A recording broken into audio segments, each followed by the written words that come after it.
सभी दर्शकों को ऋषिपाल दून का नमस्कार। दोस्तों, आज हम फिर पहुंचे हैं गोविंद धाम में।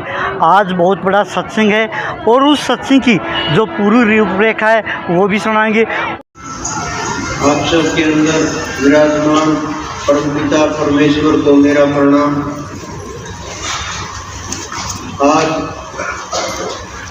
पूर्णिमा, आप सबको पता है, इस दिन इस तरह के ऊपर संत आते रहते हैं, लोगों को जगाते रहते हैं, लेकिन उनका आना और जाना इतिहास में अपनी छाप छोड़ जाता है। तो इस दिन रविदास जी जो उच्च कोटि के महात्मा संत उस समय आए, उन्होंने बहुत प्रयास किया। उस समय जो चल रहा था, समय समय के ऊपर बहुत बुराइयां, कुरीतियां, मानव अपनी सोच के अनुसार नियम तैयार कर लेता है, अपने सुविधा के अनुसार शास्त्रों को तैयार कर लेता है, पुस्तकों को तैयार कर लेता है, अपने विचारों के अनुसार, अपनी बुद्धि के अनुसार उनको अर्थ निकाल करके इधर उधर कर देता है। ये सदा से चला आ रहा है।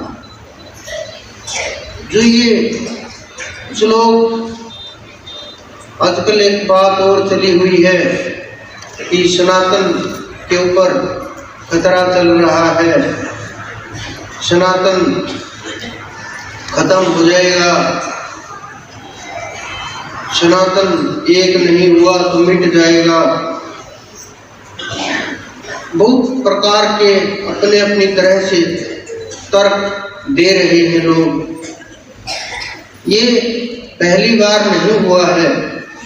इस तरह का जो खेल तैयार हुआ, माहौल तैयार हुआ, प्रत्येक व्यक्ति इसमें जोड़ने का प्रयास किया गया, ये पहली बार नहीं हुआ।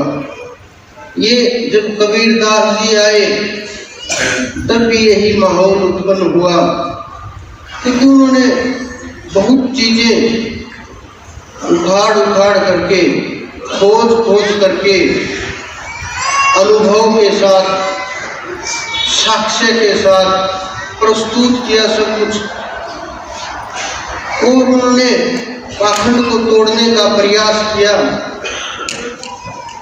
यही हालात रविदास जी भी उसी समय थे, तब भी यही हुआ। ये चलता रहता है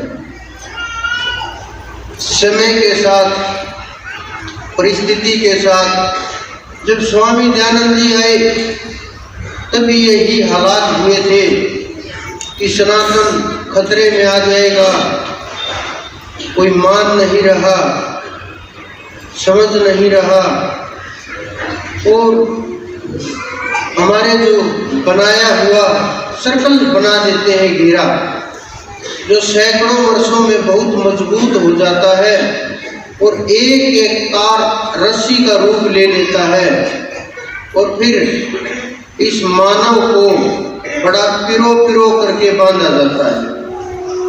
और मानव बंद करके भी ये महसूस करता है कि मैं खुला हुआ हूँ, मैं आजाद हूँ और मैं बिल्कुल फ्री हूँ।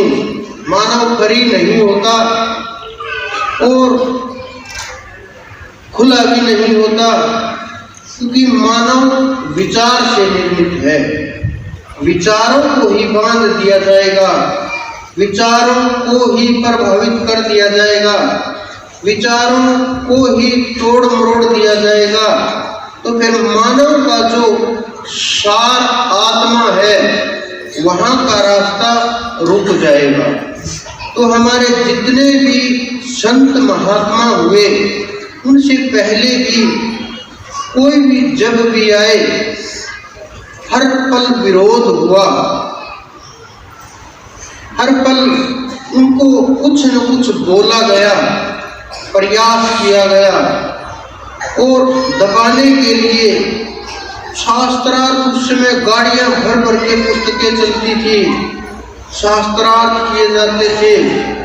उन संतों के साथ जिन्होंने कभी पुस्तक को छुआ तक नहीं, लेकिन उन्होंने करके दिखाया कि सत्य क्या है, धर्म क्या है और सनातन क्या है, आत्मा क्या है, रास्ता क्या है, वेद क्या है, खोज क्या है, परम तत्व क्या है, कहाँ तक कैसे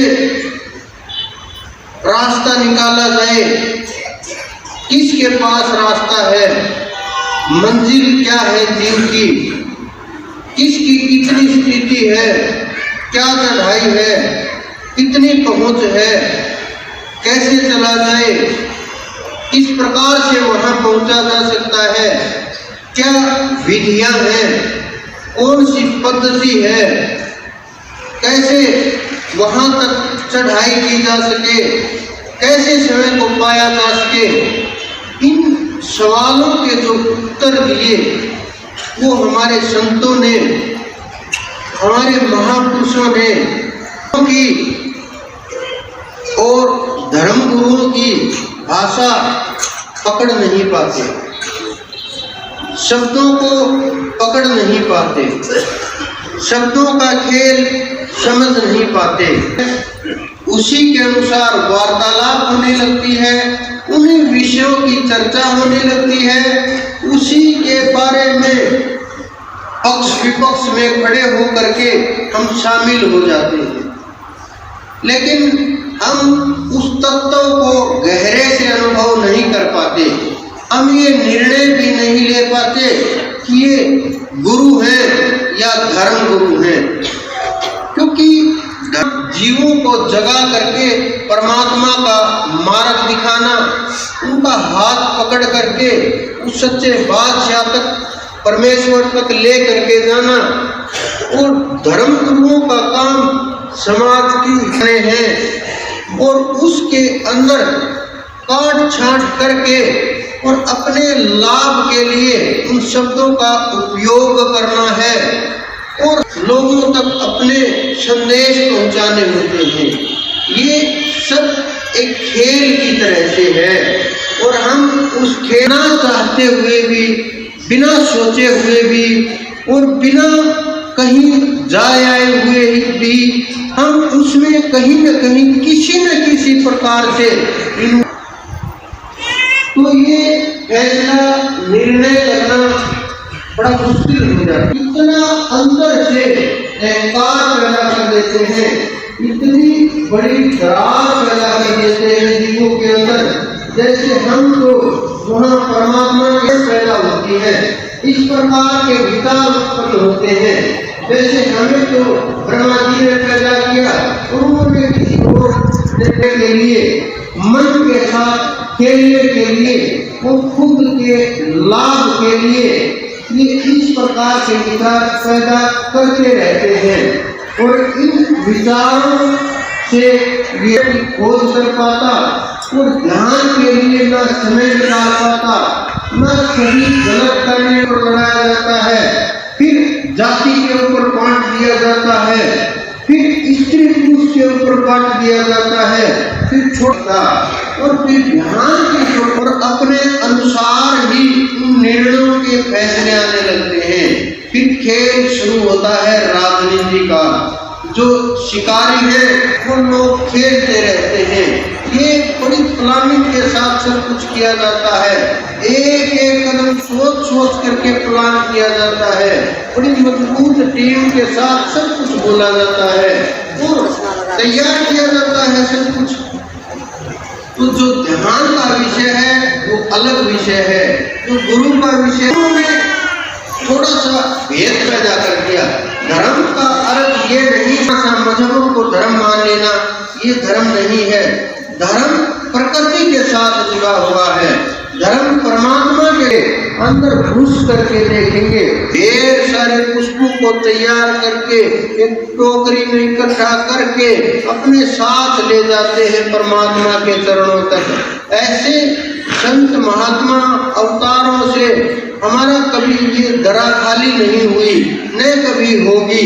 इस संसार के अंदर संतों के चरण रहते हैं और अवतारों की चरण रज रहती है।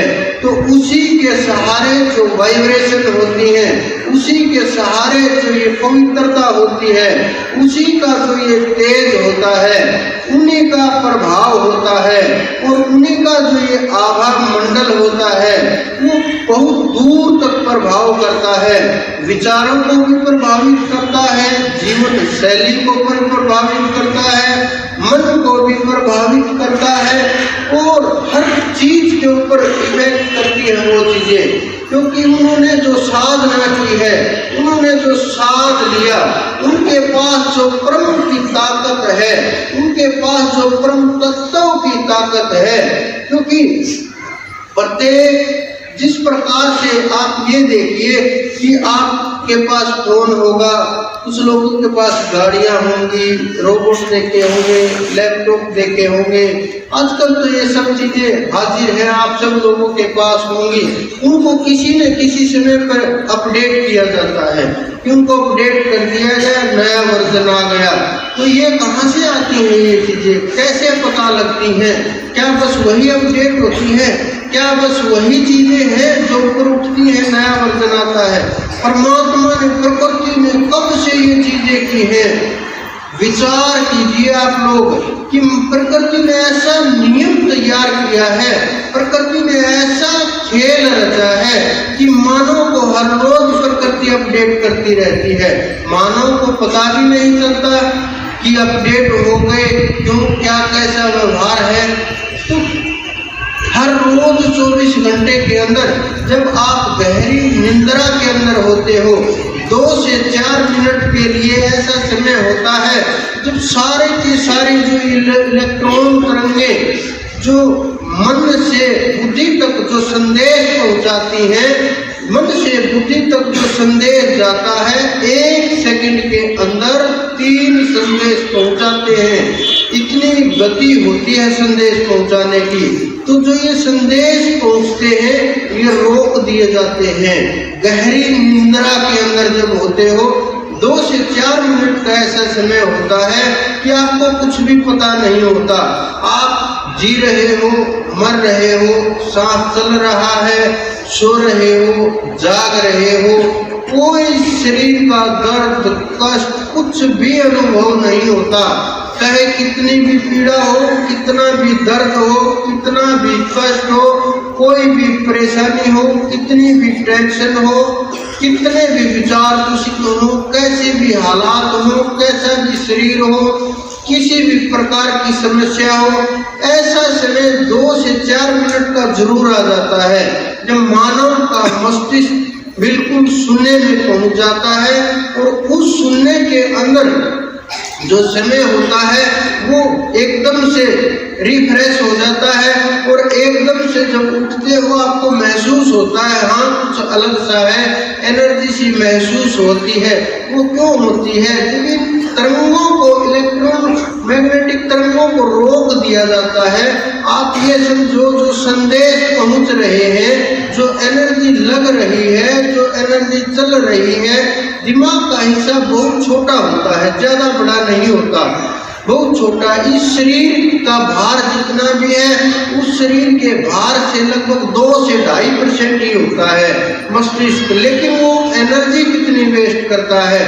पूरा दिन जो एनर्जी वेस्ट करता है 22 से 25% तक शरीर में जितनी हम एनर्जी पैदा करते हैं, चाहे योग से पैदा करते हैं, भोजन से पैदा करते हैं, धूप से पैदा करते हैं, वायु से पैदा करते हैं, किसी भी प्रकार के सोर्स से जब हम वो एनर्जी पैदा करते हैं तो उसका 25% हिस्सा केवल दिमाग, केवल बुद्धि ही खर्च करती है।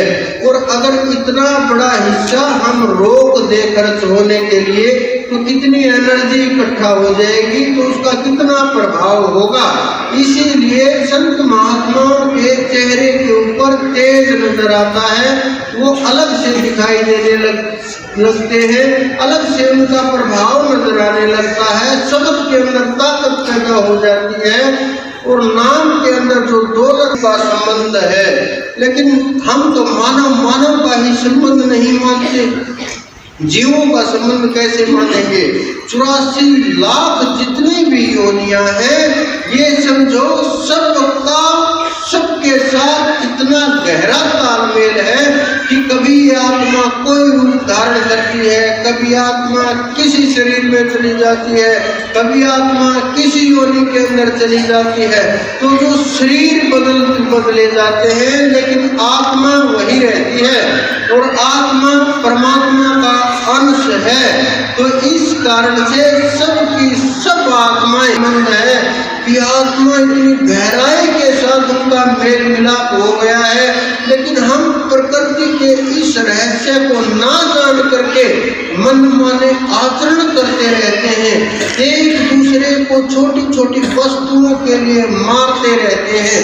मानव का क्या हाल हो गया है, ये हाल तो पशुओं का भी नहीं हुआ, कभी मर करके खा रहे हैं। और जीव तो बहुत दूर की बात है, क्योंकि जो मांसाहार करने लगते हैं उनको इन वस्तुओं से, इन चीजों से फर्क नहीं पड़ता, उन्हें बस मांस चाहिए। और उनके अंदर मानसिकता इतनी बदल जाती है कि वो किसी भी हद तक क्रूरता के भाव को चले जाते हैं और उनका क्रूरता के जो विचार है वो विनाश की ओर बढ़ने लगते हैं और प्रकृति के साथ खेलने लगते हैं। लेकिन प्रकृति उनका विनाश कर देती है।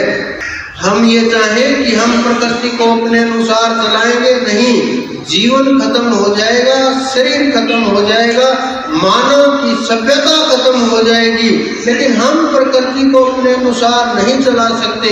और जो प्रकृति को अपने अनुसार चला सकते हैं, चाहे वो संत हो, चाहे वो अवतार हो या पूर्ण है, जो कभी अवतार नहीं लेते। इसकी संसार के अंदर एक और विचार चल रहा है। मैं ध्यान के ऊपर बैठा हुआ था कि सवाल चलते रहते हैं, कभी निर्विचार, कभी कोई संकल्प हुआ, किसी ने सवाल किया, वो सवाल उठ करके आता है और साथ साथ में वहां से उत्तर आ जाते हैं। तो किसी ने मेरे से सवाल किया कि इस धरा के ऊपर पूर्ण अवतार कब आए थे। एकदम से हम उस गहराई में चले गए। अगर साधारण सी बात होती, इस धरा के ऊपर वो पूर्ण सत्ता न कभी आई है न कभी आएगी, हो ही नहीं सकता। ये असंभव है बिल्कुल कि वो पूर्ण सत्ता इस धरा के ऊपर आ सके, क्योंकि वो इतना बड़ा है, लाखों ब्रह्मांड उसके अंदर घूम रहे हैं, अनंत अनंत ब्रह्मांड उसके अंदर घूम रहे हैं। उसका कोई दूसरा अल्टरनेट ही नहीं है जो प्रकृति को, इस सारे सिस्टम को संभाल सके। दूसरा कोई उसका रूप ही नहीं है, दूसरा कोई उसको देखने वाला जो देख सके नेत्रों से, ऐसा हो ही नहीं सकता। वो अनुभव की ताकत है, कृपा के बिना वहां तक पहुंचना भी असंभव है। और उस नेत्र को देखने के लिए चाहिए जो कि संसार के अंदर बहुत अवतार आए हुए हैं और वो आते रहते हैं, लेकिन वो अवतार कहाँ से आते हैं? वो बस जिस प्रकार से एक ढेर लगा हो बहुत बड़ा सामान का, कोई फैक्ट्री लगा रखी हो सामान की, तो उसमें से जिस प्रकार से भट्ठा लगा दिया गया हो, उसमें हजारों लाखों ईंटें निकलती हो, करोड़ों ईंटें निकलती हो, उसमें से एक ईंट हम उठाएं और बोलते हैं कि ये पूर्ण है। वैसे तो वो पूर्ण है क्योंकि उसमें सब कुछ है, लेकिन वो भट्ठा तो नहीं ना, वो तो केवल मात्र एक ईंट है। उसी प्रकार से इन अवतारों की हालात है ये कि वो मात्र कुछ वस्तुएं, कुछ ताकतें और कुछ कलाएं लेकर के यहाँ आ जाते हैं, लेकिन न उनकी कलाओं की तुलना किसी के साथ की जाती है, न उनकी ताकत की तुलना की जा सकती है, क्योंकि वो स्पेशल में आए हुए हैं। लेकिन ये नहीं कि वो पूर्ण तत्व हैं। वो पूर्ण तत्व अजन्मा है, अविनाशी है, अमर है, अजर है, अलौकिक है, और वो कभी अवतार नहीं लेता। कोई गर्भ ऐसा बना ही नहीं जो उसको धारण कर सके, कोई माँ ऐसी बनी ही नहीं जो उसको जन्म दे सके। ये असंभव है बिल्कुल। लेकिन हमारे शास्त्रों ने, हमारे जो क्या बोलूँ उनके विषय में, धर्म गुरुओं ने अपने अनुसार इन चीजों को तैयार किया, नमक मिर्च मसाला लगा करके सब लोगों को पेश किया। और कभी श्री कृष्ण ने ये नहीं कहा कि तुम कृष्ण कृष्ण रटो, कभी राम ने ये नहीं कहा कि तुम राम राम रटो, कभी परशुराम जी ने ये नहीं कहा कि तुम परशुराम जी को रटो, बिल्कुल भी नहीं कहा। उन्होंने साधना के रहस्य को समझाया, उन्होंने ध्यान के रहस्य को समझाया, उन्होंने मार्ग के रहस्य को समझाया, उन्होंने सार को समझाया, उन्होंने आत्मा के रहस्य को समझाया, उन्होंने रास्ता दिखाया। वो हाथ पकड़ करके उस परम तत्व तक ले करके चले गए। उन्होंने गुरु का रूप धारण करके शिष्यों को पार लगाया। इस पृथ्वी के ऊपर अलग संदेश दिए, अपने छाप छोड़ते चले गए, जीवों को पार उतारते चले गए। लेकिन हमारे जो उसके बाद जो खेल शुरू हुआ, उन्होंने तो हमारे इन संतों को स्वीकार करना भी इतना आसान नहीं था, क्योंकि हमारा जो समाज है वो जातियों में इतनी गहराई के साथ बांट दिया गया, हृदय में इतना गहराई तक ये बीज बो दिया गया है, वो निकल नहीं पाता। तो स्वीकार होना भी बड़ा मुश्किल हो गया था कि ये संत अगर इन जातियों में पैदा हो गए, अगर रविदास जी इस जाति में पैदा हो गए, और वो अगली बात थी कि उन्होंने चिल्ला चिल्ला करके बोल दिया कि मैं इस जाति में पैदा हुआ हूँ, मेरा ये काम है, उन्होंने बोल दिया तो रास्ता ही नहीं बचा। कैसे उनको किस प्रकार से स्वीकार करें? तो उस समय भी ये सनातन खतरे में आया था, उस समय भी यही हालात हो गए थे। न कुछ स्वीकार हो रहा था, वो गले की हड्डी बन गई थी, न नीचे उतर रही, न बाहर निकल रही, न अंदर निकल रही। लेकिन उसके लिए भी फिर बहुत से इधर उधर की बातें जोड़ करके इसने विचार किया, ये पिछले जन्म के ब्राह्मण थे, इन्होंने दूध नहीं पिया अपनी माँ का। आप छोटा सा बच्चा कैसे क्या मना करेगा?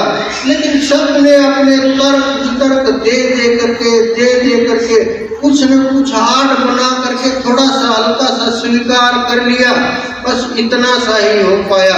उन्होंने जब वो धरा के ऊपर थे बहुत संदेश दिए, लोगों को सिखाने का बहुत प्रयत्न किया, संतों की महिमा सिखाई, ध्यान की महिमा सिखाई, गुरुओं की महिमा सिखाई, परमात्मा का जो मार्ग था उसके ऊपर ले करके चले। उन्होंने संदेश दिया कि जो जागृत पुरुष है उनके लिए कुछ भी इस प्रकृति में, संसार में संभव नहीं है। लेकिन जो सोए हुए लोग हैं, जो आडंबर बाहर में फंसे हुए हैं, जो लोग भ्रमित होकर अपने पेट के धंधे में फंस गए हैं, उनको जगाने का प्रयास किया, बार बार उनको झंझोड़ा, क्योंकि बाहर के लोगों को जगाया जा सकता है। जो लोग धर्म से मंदिर हो, चाहे गुरुद्वारा हो, चाहे चर्च हो, किसी भी प्रकार का कोई भी धर्म स्थल हो, वहाँ आप जा करके देखोगे वो लोग बहुत गहराई से गहरी निंद्रा में चले गए हैं। आप उन्हें जगाओगे तो भी वो जागेंगे नहीं, के लिए प्रयास करते रहते हैं, आपको बार बार ऑफर देते रहते हैं और बार बार इस प्रकार के प्लान देते रहते हैं, जल्दी दर्शन करा देंगे, परमात्मा ये कृपा कर देगा, अगर आप वहाँ जाओगे ये हो जाएगा। मेरे साथ भी ऐसा हुआ, आप लोगों के साथ भी ऐसा हुआ होगा बहुत लोग घूमते हैं, सब जगह घूमते हैं, पता चल गया होगा, क्योंकि मैंने सब जगह जा करके देखा है। ये नहीं केवल मंदिरों में जा करके देखा, मस्जिदों में भी गए हैं हम मदरसों के अंदर भी गए हैं, हम यूनिवर्सिटियों के अंदर, इस्लामिक यूनिवर्सिटियों के अंदर भी गए हैं।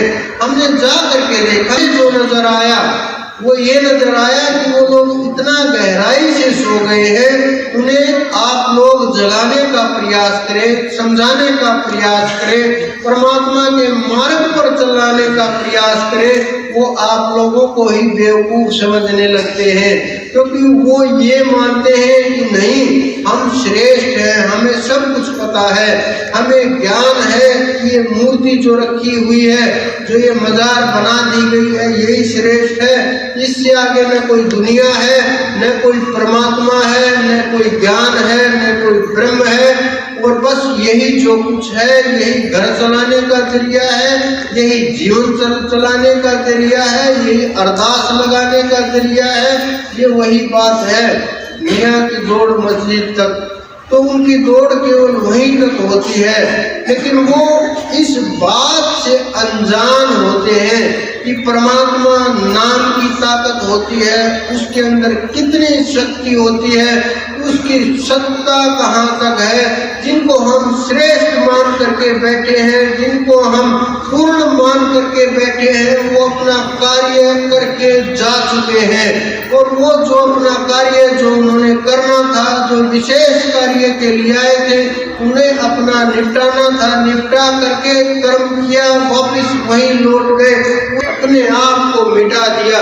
लेकिन हम उन्हीं के पीछे दौड़ते रहते हैं, भागते रहते हैं, खोजते रहते हैं, और बस ये मानते रहते हैं कि अगर ये हो जाए तो बस चल जाएगा काम। अगर हमारे अंदर एक और कमियां होती हैं, ये इन छोटी छोटी वस्तुओं तक के लिए हम नास्तिक तक हो जाते हैं, हम परमात्मा को छोड़ देते हैं, हम ध्यान को छोड़ देते हैं, हम सुमरण को छोड़ देते हैं, हम उस परमात्मा के मार्ग को छोड़ देते हैं। पानी क्या है, कैसे क्या चल रहा है, कौन सा कर्म कट रहा है, किस कारण से ये छोटी छोटी वस्तुओं को रोक करके रखा है, क्यों वो परमात्मा नहीं दे रहा, हम अर्थ नहीं समझते, उसकी दया को नहीं समझते, उसके मार्ग को नहीं समझते, उसकी इच्छा के अनुसार नहीं चल प्रयास करते हैं। ये बिल्कुल असंभव सी बात है कि एक नादान छोटा सा बच्चा एक कोर्स किया कि वो उनको पीएचडी की बातें बताए और वो सुने समझे। ये बड़ी आश्चर्य में खेल होता है, बहुत खतरनाक। लेकिन भोले भाले जीव ये समझ नहीं पाते, वो इसी प्रकार के छोटे मोटे लालच में फंस करके भ्रमित हो करके मिले थे, किसी शहर में आते जाते मिले थे। वो जीव भी आ रहे हैं कि आपको हमने वहाँ देखा था, तब पहली मुलाकात हुई थी। होगा मैं अपने पास से ना कुछ बोलता हूँ, ना मेरे पास बोलने के लिए कुछ है, ना मेरे पास शब्द है, ना मेरे पास ज्ञान है, न कुछ भी नहीं है, क्योंकि मेरे पास तो केवल उसका नाम है जो उन्होंने दिया सुमरण के लिए। उपदेश करते हैं हम, वैसा उपदेश कर देते हैं, वैसा उनका संदेश ऐसे कैसा हम आगे भी जाए तो चरणों में नतमस्तक हो जाती है। तो जो स्वयं की खोज है उसके लिए आपको ध्यान सबसे अच्छा मार्ग है। मन माने मार्ग से काम नहीं चलेगा, मार्ग अनेकों हैं, लेकिन वो मन माने बहुत मार्ग अपने अनुसार चला लेते हैं। मैं ध्यान करने के लिए बोलता हूँ, वो भागते रहते हैं इधर उधर। मैं बोलता हूँ कि आप बैठ करके बिना हिले ध्यान कीजिए। वो बोलते हैं हमने ठाकुर जी की सेवा ले रखी है, भोग के लिए 2 घंटे समय लगता है बनाने के लिए। मैं बोलता हूँ 2 घंटे आप ध्यान कीजिए। अगर आपका ध्यान 2 घंटे लग गया तो परमात्मा के सीधा भोग ही लग जाएगा चरणों में। आपको इस संसार के भोग की, संसारी मूर्तियों की ना इच्छा रहेगी न भोग रहेगा। क्योंकि जिसके पास पैसे नहीं वो कहाँ से मूर्तियाँ लाएगा, कहाँ से 56 भोग बनाएगा, कहाँ से व्यंजन बनाएगा। और संतों के पास तो धन का भाव सदा से ही रहा है। इतना आसान नहीं होता संत बनना। संत शब्द से लड़ लड़ करके इस संसार, क्योंकि प्रकृति भी उनका साथ तब तक नहीं देती जब तक प्राप्ति नहीं होती। जब प्राप्ति हो जाती है तब प्रकृति उसका साथ देने लगती है, उसके साथ चारों तरफ खड़े हो जाते हैं। लेकिन जब तक प्राप्ति नहीं होती उसकी शत्रु ही बनी रहती है हर कदम के ऊपर। आपने भी देखा आकर के घेर लेते हैं, जो पूरा दिन भी कुछ बातें याद नहीं रहती, न याद आती है, न विचार आता है, न ध्यान आता है, न कोई शब्द ऐसा उठ करके आता है। जो ही आप ध्यान में बैठे ऐसे उठ के बाउंडर आएंगे, मन को उड़ा करके ले जाएंगे और आपका ध्यान एक पल भी नहीं लगेगा। कुछ लोगों का ध्यान लगने लगे तो एकदम से जो फोन रखा होता है एकदम से ध्यान वहाँ रहता है, अभी बजेगा, अभी बजेगा, अभी बजेगा। कुछ लोगों का ध्यान पैरों में लगा रहता है कि अभी दर्द होगा, थोड़ी देर में उठ जाऊंगा। कुछ लोगों का ध्यान घड़ी के अंदर लगा होता है, कितनी मिनट हो गई, इतना टाइम हो गया, इतना समय चल रहा है। कुछ लोगों का ध्यान माला के अंदर लगा रहता है, कितने मन के कर दिए हमने, गिनती करते रहते हैं। कुछ लोगों का ध्यान बच्चों के अंदर लगा रहता है, कुछ लोगों का ध्यान दरवाजे के ऊपर लगा रहता है, अभी डोरबेल बजेगी, घंटी बजेगी और एकदम से कोई आएगा, उठना है। कुछ लोगों का ध्यान जो आवाज होती है घर के अंदर उसके ऊपर लगा रहता है और बैठा बैठा ये सोचता रहता है अभी चाय बन रही है, अभी खाना बन रहा है, अभी गैस चला दी गई है, अभी भैंसों की तरफ गए हैं, अभी आ गए हैं, अभी थोड़ा धुआं कर दिया गया है, अभी ठंड हो गई है, अभी पोछा लगाएंगे। बैठे बैठे ये विचार कि सारा काम बस होने वाला है, कल भी इसी टाइम पे उठे थे, ध्यान से आज भी इसी टाइम पे उठ जाते हैं, फिर सोचता नहीं अभी तो 2 मिनट और रहने दो फिर खड़े होंगे। क्या ये ध्यान है मेरे भाई? ये ध्यान नहीं है, ये ध्यान से भागना है। ध्यान वो है फोन बजे सुनाई ना दे, ध्यान वो है बच्चे आकर के निपट जाए महसूस ना हो, ध्यान वो है आवाजें आती रहे अंदर तक आवाज ना जाए, ध्यान वो है शरीर का आभास ना हो, ध्यान वो है कोई आए कोई जाए पता ही ना चले, ध्यान वो है जो सुमरन के ऊपर इतना गहरा उतर जाए कि कुछ भी अंदर से के आभास के बिना बाहरी वस्तुएं प्रभावित ना कर सके। ध्यान वो ताकत है, उसको हम ध्यान मानते हैं। कुछ लोग बैठे बैठे कमर को लगाया और सो गए और बोलते हैं उठ करके, अरे चारों तरफ देखते हैं, बोलते हैं मेरा तो ध्यान लग गया। वो ध्यान नहीं भाई, वो आलसपना है, वो आलसी मन है, वो आपका जो आपने सब कुछ अपने अनुसार तैयार कर लिया वो है। लेकिन ध्यान वो जगाना शुरू करती है, वो ताकत है। जो आध्यात्मिक व्यक्ति है वो 2 जीवन जीता है, जो साधारण व्यक्ति होता है वो मात्र एक जीवन जीता है, मात्र संसारी जीवन जीता है, संसार के साथ रहता है, संसार में डूबा रहता है, संसारिक कार्य करता है। उन्हें पता चल गया जीव क्या ताकत है, ब्रह्म क्या ताकत है, किस प्रकार से उसकी पहचान होती है, कैसे उसको पाया जाता है। संतों की शरण में चला गया, पूर्ण गुरु की प्राप्ति हो गई। वो लोग दोहरा जीवन जीते हैं, और दोहरा जीवन भी इतना गहराई के साथ जीते हैं। वो आत्मा के साथ भी जीते हैं, वो शरीर के साथ भी जीते हैं। उनकी आत्मा भी तृप्त होती है, शरीर भी तृप्त होता है। और संसारी व्यक्ति का न शरीर तृप्त होता है न आत्मा तृप्त होती है, बस भाग दौड़ मची रहती है और अंदर में तालमेल मचा रहता है। न मन कंट्रोल में होता है, न विचार कंट्रोल में होता है, न इंद्रियां कंट्रोल में होती है, और सब कुछ अस्त व्यस्त और इसी प्रकार से विनाश कर लेता है जीव। लेकिन जो आध्यात्मिक जीव हैं, जो आध्यात्मिक आत्माएं हैं, वो दोनों जीवन को बड़ा अच्छी तरह से निभाते हैं, अपने किरदार को इस प्रकार से निभाते हैं जिस प्रकार से आप समझिए कि कोई व्यक्ति अधिकारी लगा हुआ है, जब वो ऑफिस के अंदर होता है तो अधिकारी होता है, जब घर आता है तो एक गृहस्थ बन जाता है।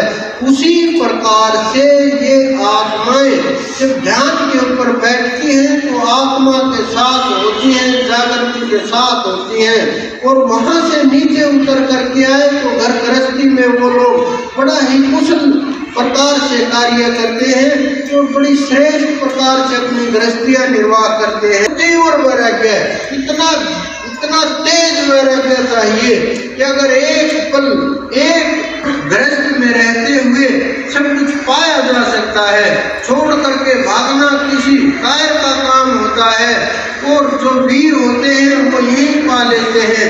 वो जो महावीर होते हैं वो अपनी इंद्रियों को जीत करके, मन को जीत करके है। जितने की नदियां हैं सब गहरी खाइयों के अंदर हैं और वो रास्तों के अंदर से निकलती हैं। चारों तरफ जो हिमालय के खाई है गहरी, उसके अंदर से होती हुई इस धरा के ऊपर भागने लगती हैं। उसी प्रकार से जब आप पात्र हो जाओगे, परमात्मा की जो कृपा बरस रही है, वो कृपा रूपी जो बर्फ है वो पिघल पिघल करके आप उसको ग्रहण करते करते उस अनंत तक पहुंच जाओगे तो ये आत्मा तृप्त हो जाएगी। लेकिन इन रहस्यों को ये तालियां बजवाई जाती हैं, वो सरल होता है।